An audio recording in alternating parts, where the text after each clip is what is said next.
Hare Krishna Krishna Krishna Hare Hare Hare Ram Ram Ram Hare Hare Hare Krishna Krishna Krishna Hare Hare Hare Ram Ram Hare Hare Hare Krishna Krishna Krishna Hare Hare Hare Ram Ram Hare Hare.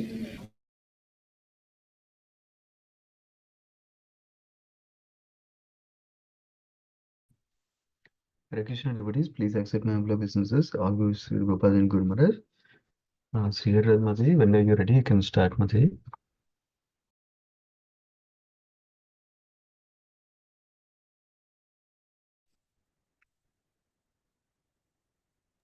Hare Krishna, Prabhuji. Yes, Mataji. Is today my turn to read? That's I very think I have to read, Mataji. Today is Thursday. Radhapir Mataji, sorry. Yes, Prabhuji. Yeah, please go ahead, Mataji. Radhapir Mataji. Yes. Okay, Prabhuji. Thank you. Hare Krishna, dear devotees, Dandavat Pranam, all goes to Srila Prabhupada. Today we are reading Srimad Bhagavatam, Canto 3, Chapter 22, The Marriage of Kardama Muni and Devahuti. Text 14. Swayambhava Manu continued, "O wise man, I heard that you are prepared to marry. Please accept her hand, which is being offered to you by me, since you have not taken a vow of perpetual celibacy." Text 15.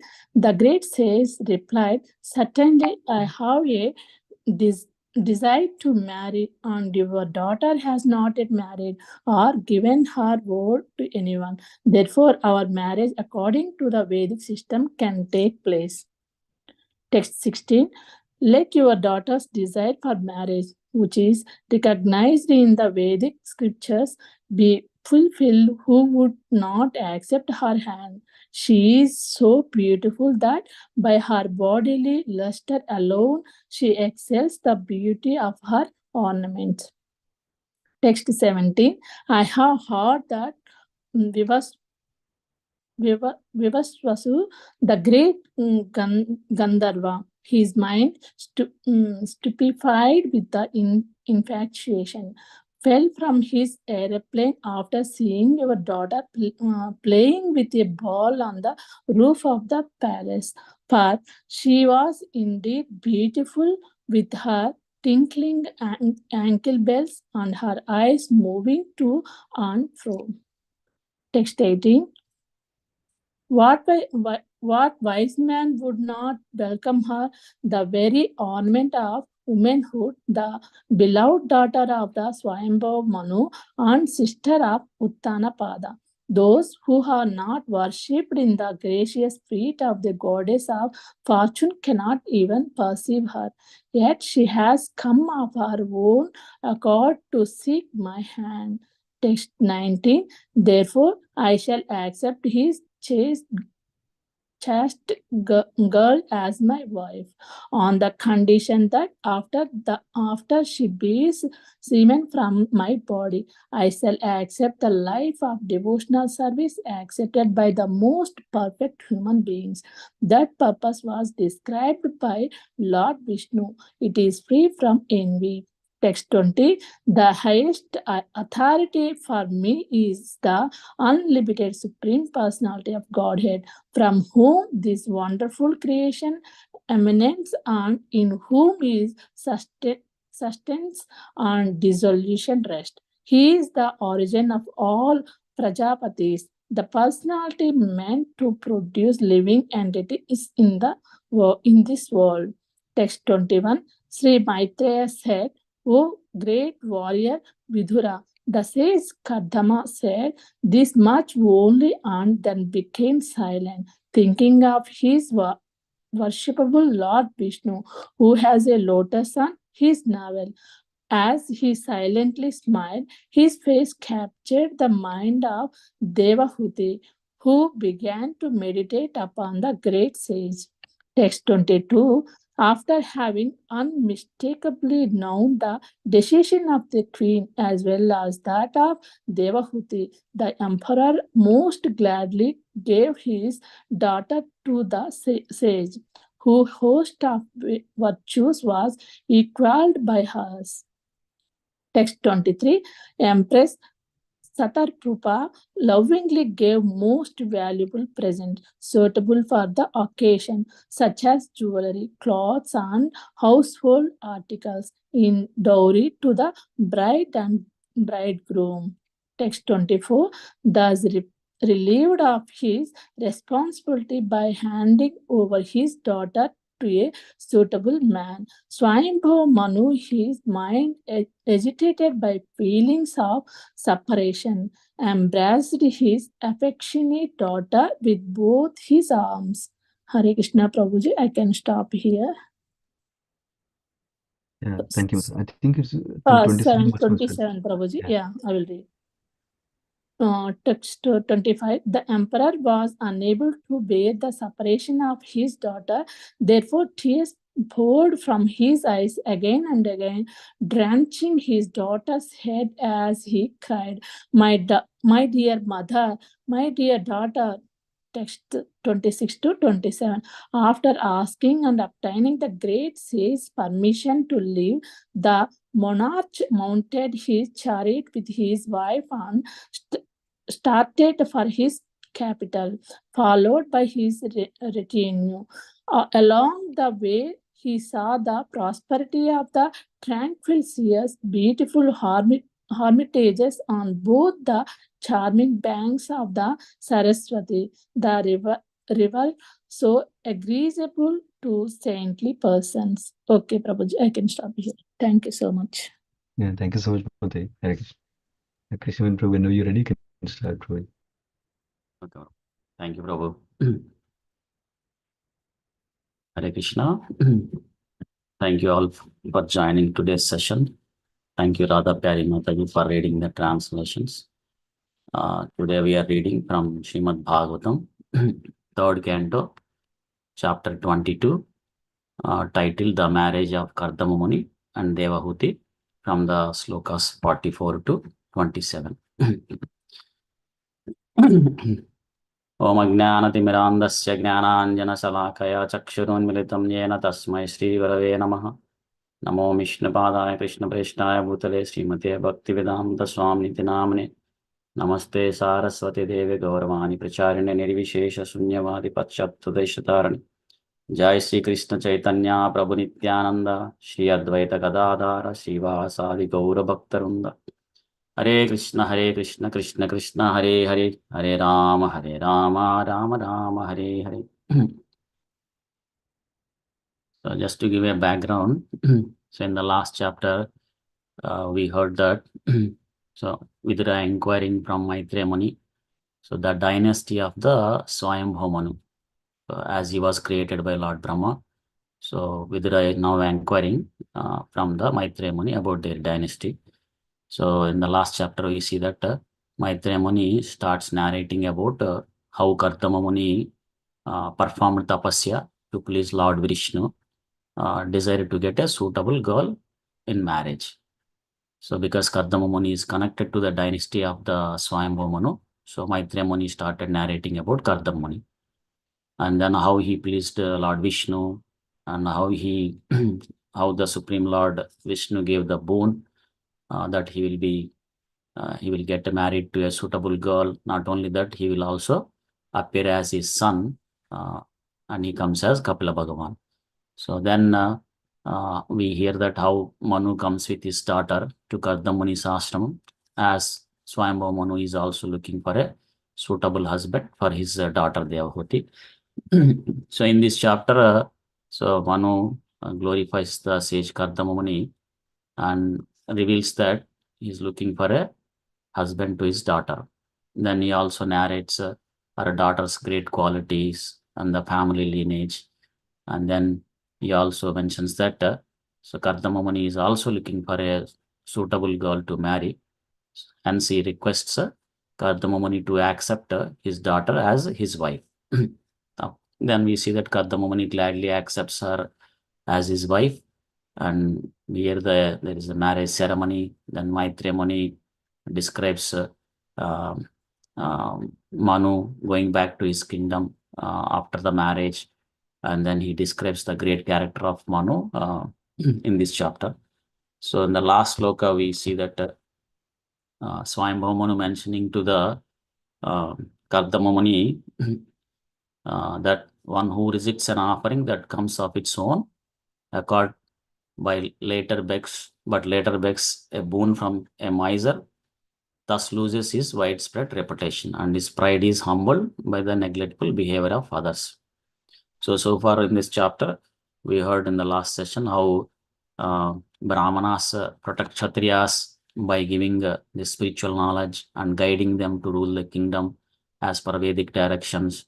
And Kshatriyas protect the Brahmanas from any dangers that come from others, and also provide all the necessary things for the Brahmanas to do their ritualistic activities. So in that way, both Brahmanas and Kshatriyas protect each other. And then we hear Manu mentioning that he is looking for a suitable husband for his daughter. And then he narrates about the great qualities and the family lineage of Swayambhu, the Devahuti, Swayambhu Manu. So then he requests, Swayambhu Manu requests to accept Devahuti as his wife because she is fit to be his wife. So in the sloka 14, Swayambhu Manu is continuing that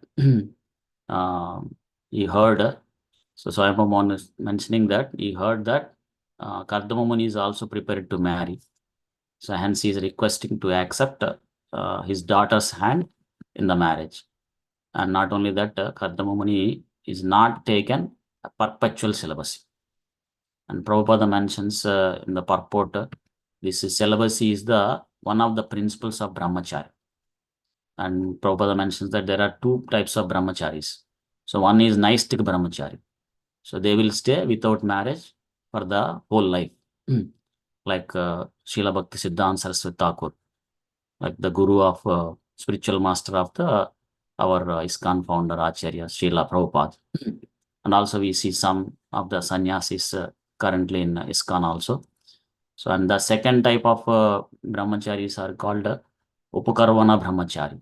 So they stay without marriage for certain time, but later with the permission of the guru and parents, they enter into the Grosthashram. So here Swayambhava Manu mentioning that Kardama Muni is the second type of brahmachari, Upakarvana brahmachari. So he wanted to enter into the Grostha life, ending his brahmachari celibacy life.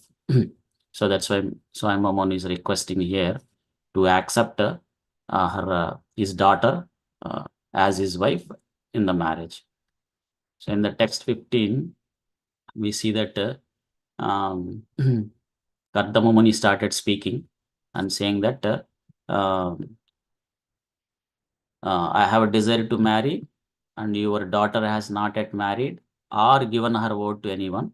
So therefore, he is accept the proposals of Swayambhava Manu, but he wants the marriage to be done according to the Vedic system. And here we see that this marriage is one of the samskara or purificatory process called Vivaha Yajna.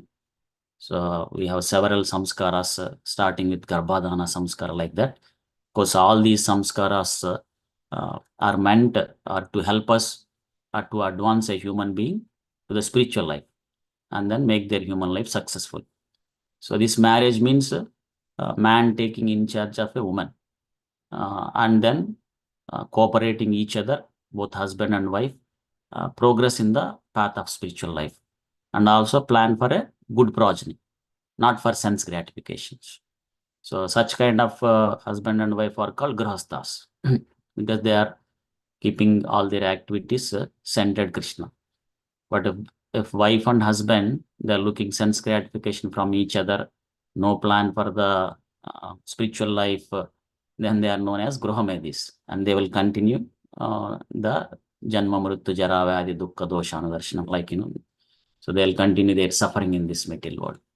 But who are trying to progress in the path of Krishna consciousness, cooperating each other, then they will slowly going towards the going back home, back to Godhead. And here Kardama Muni is mentioning the marriage should be done according to the Vedic system. And Prabhupada mentions the different types of marriages. Like there are 8 types of marriages according to the Manusmriti. Like there is a Brahma marriage where the first class marriage where Kardama Muni is mentioning here, like where the father of the bride gives the bride to bridegroom by decorating her with the valuable ornaments and jewels, and they'll give some dowry like that. So, and there are other marriages called Daiva marriage, where the father of the bride, if he doesn't find a suitable boy for the girl, then he will give the daughter of to a priest in a marriage. So like that, there are different kinds of marriage. Like there is Arsha marriage, where the bride is given in exchange of like it's a Kanya Shulka. Like, the father of the bride gets money from the bridegroom, because the bride's parents, they are not affordable. They don't have the money, or they are not affordable to give a dowry to the bridegroom. So then there is a Prajapatya marriage, like where there is no money transactions. So just boy and girl gets married, arranged by the father and the parents of both sides. And there is a Gandharva marriage, like modern days it is called love marriage.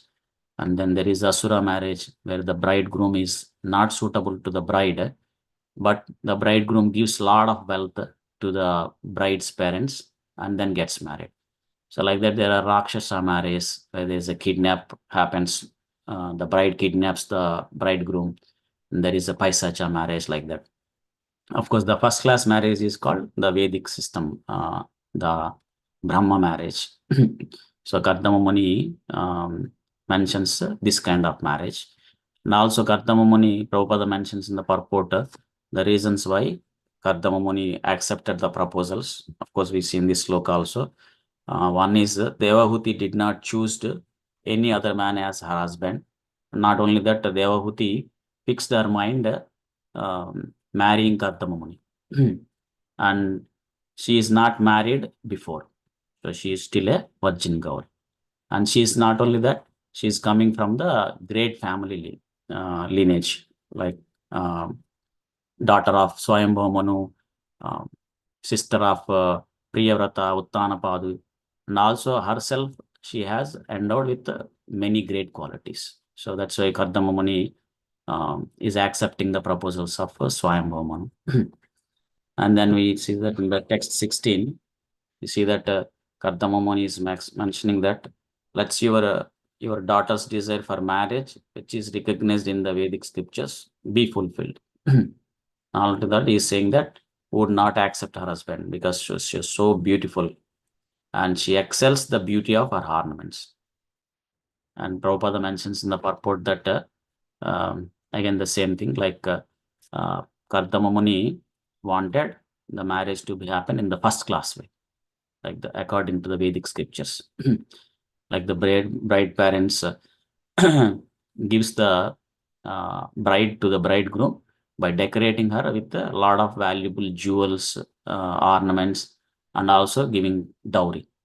And Prabhupada mentions that even in today, in India, so many of the parents of the bride, they follow like this.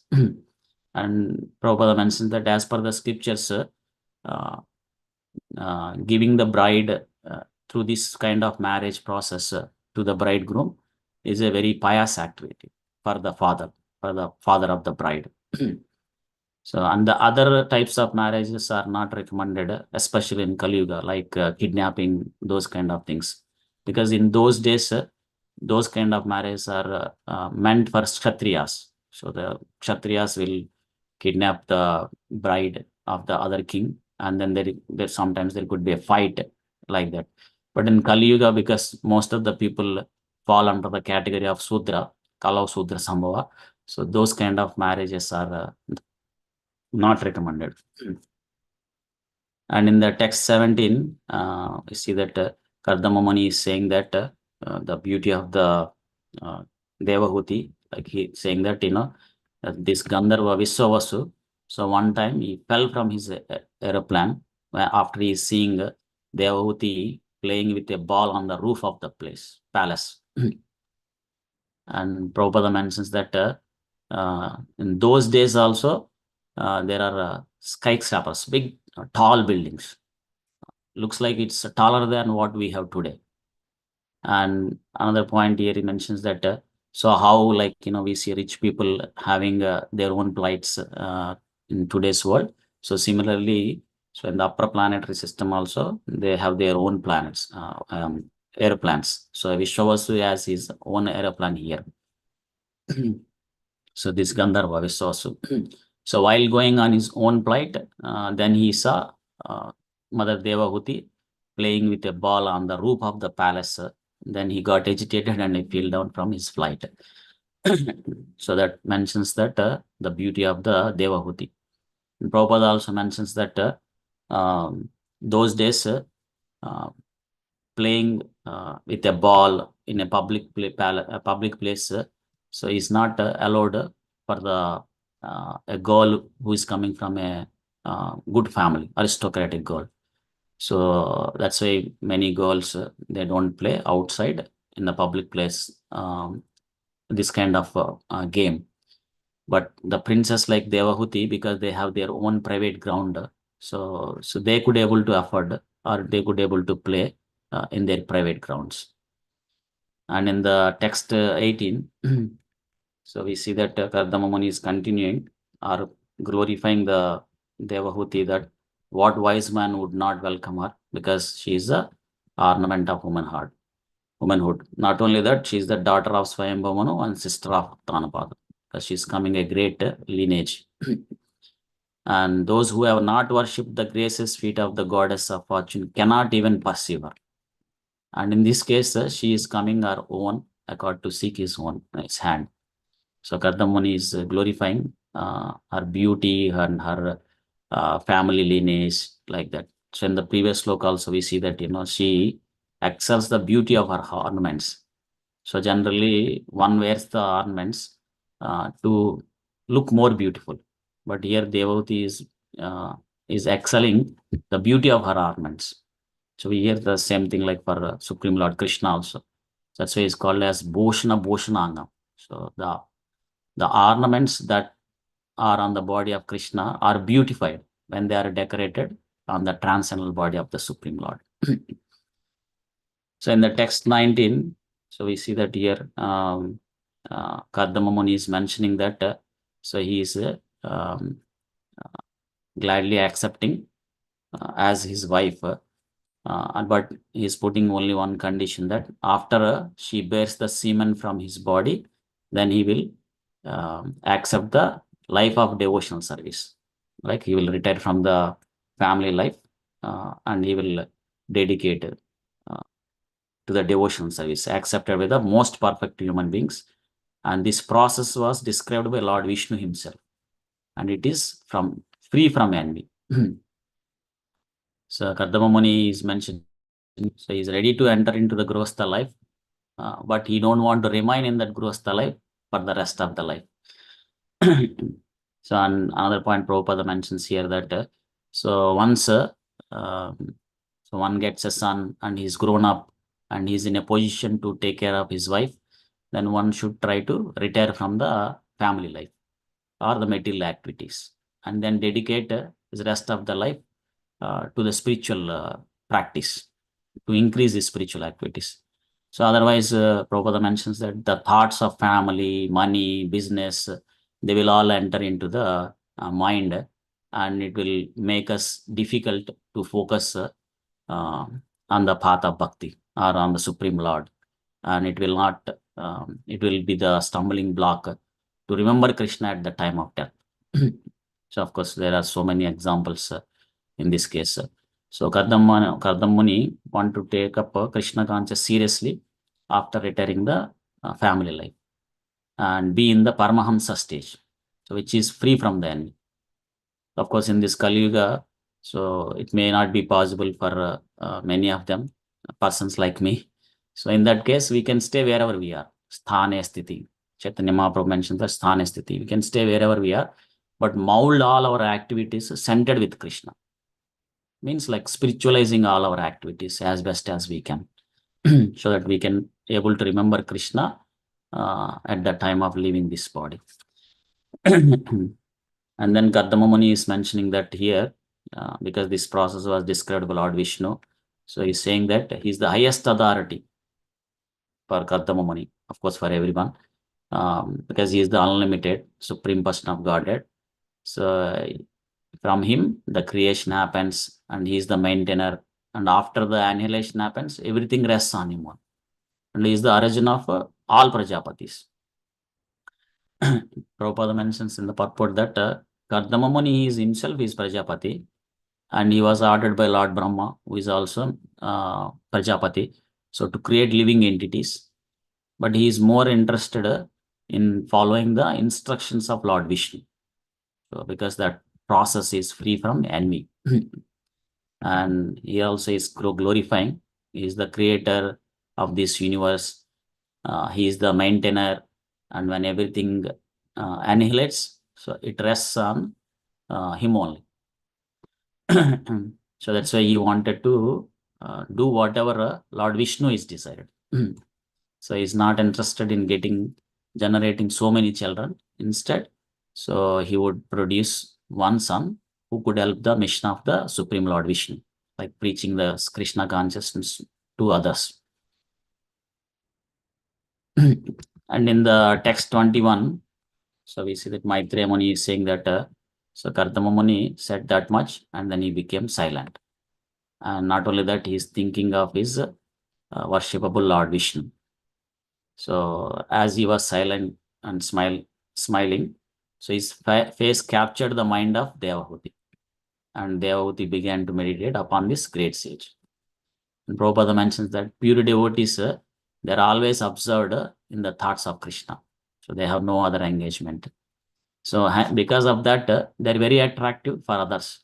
So we see how Kardama Muni became very attractive to the mind of Devahuti. And we see, like, in the life of Srila Prabhupada also, he attracted so many people because he is always thinking of Krishna. And in text 22, we see that Swayambhava Manu, it's not only his decision, so even his wife, the queen, so she also agreed for this proposal very gladly. And Devahuti also, we see in the earlier, like, she fixed her mind on Kardama Muni, so she wanted her husband. So they both also happily agreed for this proposal. So it's not only the Manu's decision, so it's also Manu's wife, the queen, and also his daughter. So in the text 23, we see that the Swayambhava Manu's wife, Satarupa, so she gave most valuable presents suitable for the occasion, like jewelry, clothes, and household articles in dowry to the bride and bridegroom. And we heard in the earlier slokas that Kardama Muni wanted this marriage to be done in the first class Vedic styles, which requires the bride's parents to decorate the bridegroom with the jewelry, clothes, and then give in dowry to the bridegroom many household articles or a lot of other required things. And Prabhupada mentioned that if someone doesn't have that much money to give as a dowry, then they can offer a fruit or a flower as a dowry for the satisfaction of the bridegroom. But because here Swayambhava Manu is the emperor, so according to his position, so he gave a lot of dowry in the form of jewelry, cloths, and household articles. So in the text 24, we see here that so after the marriage is completed, Swayambhava Manu felt that so his responsibility is completed after handing over his daughter to the Kardama Muni. Then his mind agitated by feelings of separation, so he embraced his daughter with very affectionately. And Prabhupada mentions that parents are always very anxious until their daughter is got married. to a suitable boy. So up to that, it's their responsibility. So once the daughter is married to a suitable boy, then the responsibility goes to that boy, because husband takes care of the wife. So until that time, the parents are anxious. Like Prabhupada also mentions one time that when his second sister, so those days the marriage for the girls happens like around 9-10 years.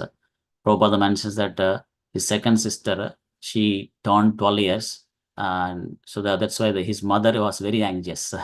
So he told to his father, like, if he doesn't look for a suitable boy for her daughter quickly, then she will go to the river and commit suicide, like that. So that much anxious they used to have those days. Of course, even today also the parents will have anxious if the daughter is not yet married, but not at 12 years.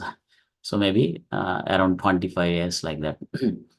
But here in the text 25, we see that the Manu, unable to bear the separation of his daughter, so he embraced and he cried, and mentioning that, my dear mother, my dear daughter, like that. And Prabhupada mentions that the parents feel separation from the daughter after the marriage, because after the marriage, the girl goes to the husband's house, and the parents will not have much authority on her. Prabhupada mentions that according to the Manu Samhita, so the woman will be dependent on the father until she is not married. So after the marriage, husband will take care. And if once they have sons and they are able to take care of the household affairs, then if the father is retired or takes sannyas or leaves the body, then the son takes care of woman, like that.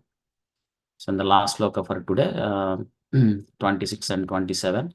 So here we see that Manu, after taking the permission of the Kardama Muni, so he started leaving. So he mounted on his chariot and he started for his capital. And along that way, he saw so many ashramas, beautiful hermitage, and so they are very pleased to the Manu. So by seeing those beauty of those ashramas, Prabhupada mentions in the purport that even today in India, there are still many beautiful ashramas very close by these holy rivers like Ganges, Yamunas, like that. And many personalities staying there, they focus on practicing on the path of bhakti. So to increase their spiritual activities. So though they are not big buildings, but these hermitages look very beautiful. That's why Manu, when they saw these ashramas, the hermitages, he was very pleased to see that.